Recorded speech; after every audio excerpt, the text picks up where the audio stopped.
Hey, this is Hans from Requests for Music, and as I've said in a previous video, I wanted to expand the sound source capability within the FSyn universe that I use. So this is one that is coming out this week as well, which is my Galaxy. And the Galaxy, you see the price, which is the separate price, but it will be lower if you own the FSyn or FSyn generative bundle, so take a look at that if you want to. So what is the Galaxy? The Galaxy, as it says here, is a generative Starfield audio synthesizer. So that means that you have a screen with all kinds of dots, stars moving on there. So it's a moving Galaxy, not a real one as we have, but the stars themselves are giving sound. So a virtual star field which it transforms into sound. Each star is sort of an FM modulator. So that means that you have FM created sounds where you have a carrier and a lot of modulators, and all of the modulators turn the sound into something more complex, more dense, where you have all kinds of oscillator clusters with stereo output being spatialized, delay, reverb, although you still have to use extra delay and reverb, at least to my taste, that is. Because, excuse me, I wanted to have some sort of background noisish, sort of drone-ish kind of sound when I want to create a soundscape as a background for the jams that I do or whatever. So I wanted that, and there's some visual controls, and there's audio output, of course, and some controls that you can use. And once you have the module, or when you do a demo on it, go through the manual to look at exactly what it does. So let's take my Galaxy in there. Where is it? Here it is. And I've got extra LFOs to be able to modulate the stuff, and I have a delay and reverb to add on to the sound. So the Galaxy module, you saw that as soon as I've put it in, there were a lot of stars and etc. Generated within the system. Let's take all of the controls back, because I have a stars a knob and an oscillator knob that affects the amount of stars and oscillators, and a twinkle that lets the stars twinkle, which has its effect on the amplitude of the signal as well. The move, and for the rest I've got reverb and delay settings, and a frequency and an amplitude setting, which is affected by, or are both affected by, the Y or the X values of the stars being put in there. So let's get the sound out of this into my delay and reverb. The delay and the reverb are interconnected and connected to my host, to the main outs. So that's actually all there's in there, all stuff.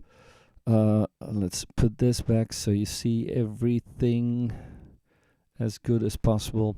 So okay, Galaxy, hook it up, and even when you don't see anything, there will still be stars in there that are being modulated. So yeah, sound is out enough. Let's dial this up. You hear some background noise-ish kind of stuff. I have already my delay and reverb set up, but let's dial it back so you hear more of the original sound.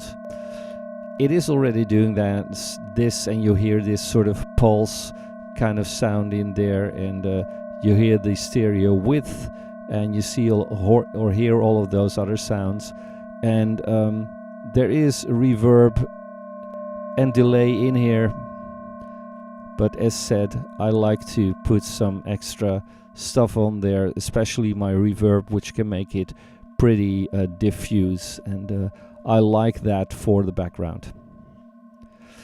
So let's dial up the stars. You see the visuals coming up. The visuals are moving, and you can affect everything from here, and you can reset stuff to make it sound different. and the modulation that is used also creates this noise-like sound. And when you create extra oscillators in there, it will sound different as well. So if I use something like this at first, I could have this twinkle going on. The twinkle, as you will see, makes the oscillators or the stars twinkle, but that also affects the amplitude of everything. So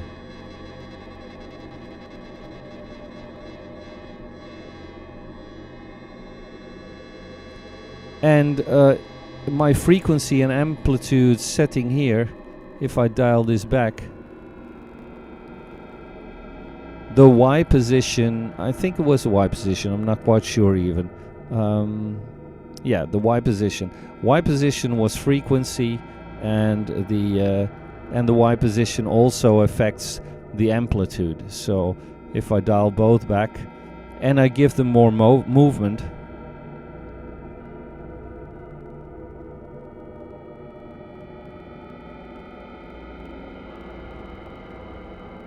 you'll hear those stars getting some extra frequency changes in there.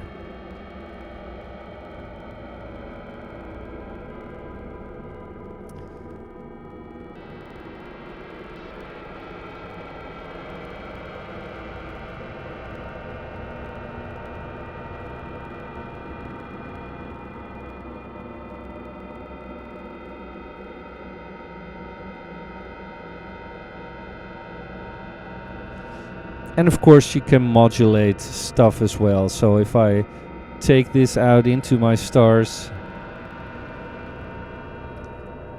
I can add more or less stars to it by modulating it. Be gentle with the amount of stars that it creates. If it gets modulated too much, you can actually sort of blow out a couple of stars. It will be back, of course, but it can be that amplitudes or that kind of stuff is being modulated too much. So now I'm modulating both the stars and the oscillators.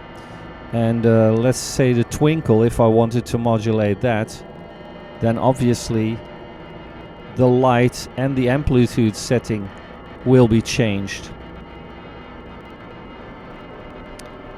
And I could do that with the movement as well.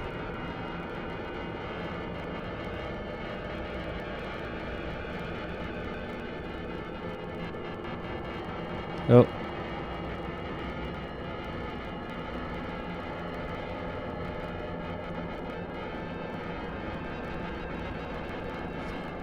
Or let's take the frequency .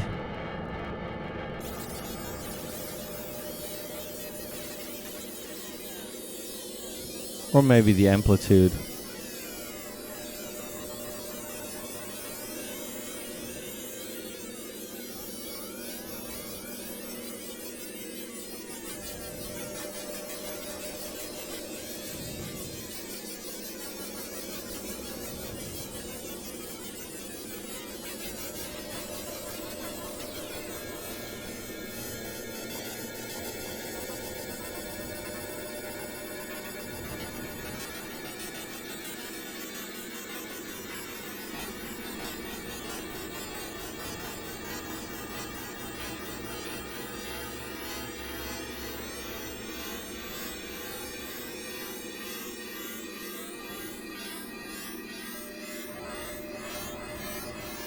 At the moment, by the way, if I go over a specific star, you see that you get this circle.